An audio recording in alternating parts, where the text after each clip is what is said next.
ICPC has a positive perception. Nigerians do not see them as a media frenzy, media trial, anti-corruption agency. And I say this with every sense of authority. I know that when I even speak to my colleagues in the anti-corruption space, we would prefer to send petition to ICPC than other anti-corruption agency because Why? One, they would acknowledge. Two, they will invite you to bring evidence and to also adopt your petition. Three, they will investigate. And when they investigate, they carry you along. When I started Follow the Money in 2012, I remember that time as it was about lead poisoning, where the government released $5.3 million and then we followed the money. There was in 2014 there was the 9.2 billion naira clean cook stove money. A lot of people have forgotten when the government at that time said they wanted to buy stoves and wonder bags to distribute to rural women. So I was the guy that went to the 6th geopolitical zone. When I was talking to rural women, are you aware? Are you informed? Would you use it? Because a lot of time again for us it's not just about allocating and releasing public resources. It's about collecting feedback. As citizens are in need of those public utilities. So they say yes, they would use it, but they were not informed, they were not aware. And this is most of the cases. So a lot of time people hear on TV and radio, government is bringing billions. But then they keep waiting. Where is this money? When will it get to our community? So I came back to Abuja, this stakeholders meeting. I invited all the anti-corruption agents, but the ICPC showed up in our town hall meeting. And then we did an undercover investigation. For the first time, ICPC took me undercover for investigation. There was a couple of ICPC officials. There was a journalist from, that was Daily Trust. And then I from civil society. Okay. And my role was to observe, and just be part of the team. And it was really intriguing. For the first time, anti-corruption agencies carrying, a civil society citizen activist to come and watch how they do invest. And it was a thorough investigation. They recovered over 5 billion out of the 9.2 billion. I know 3 people were prosecuted and they got judgment. Some of them have finished having their jail time.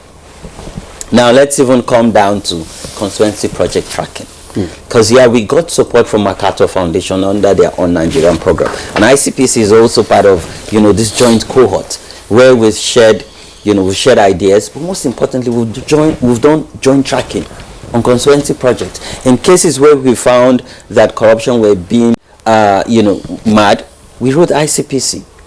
They investigated the case. They recovered a lot of resources. So I think that, and I think again because of the new leadership, we've also seen some reform and changes, even if it's just 1 year. In the ICPC? Yes, and it talks about also the person.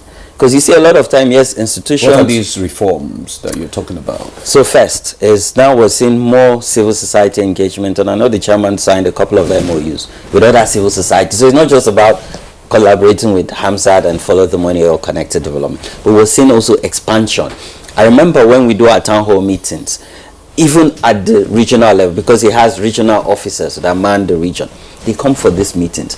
And you see, he talked about prevention. I'll tell you how this has helped us. So when we're following the money, we always engage stakeholders and bring them for town hall meetings.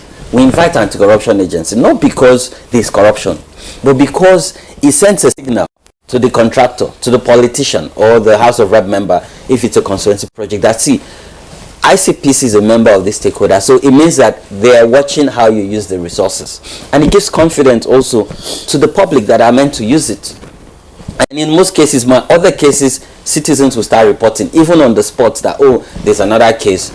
And then, we see the official say, okay, let's finish our meeting, and then we can collect, your interview and then gather evidence and help you prosecute. So we're seeing this reform, we're seeing these changes. Recently, the ICPC put together an event for youth and women. Now, a lot of time when we talk about corruption, the biggest people that are affected are young people, are women.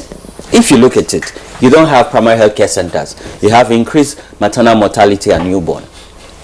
You talked about job racketeering, unemployment rate, access to enjoying the dividends of democracy. So women and youth. And so if we had a society where we don't have corruption, there will be no need for the protests that almost brought us down to our knees.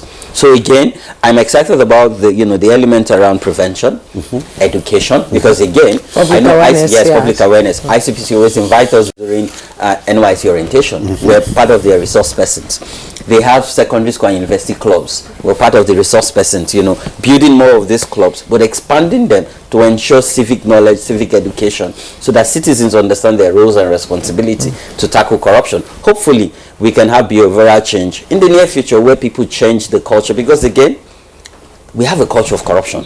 We have to tell ourselves the truth. There's a culture embedded in our society that allows corruption to strive. So again, for me, it's about that new leadership, that reform, and hopefully Nigerian people can support them.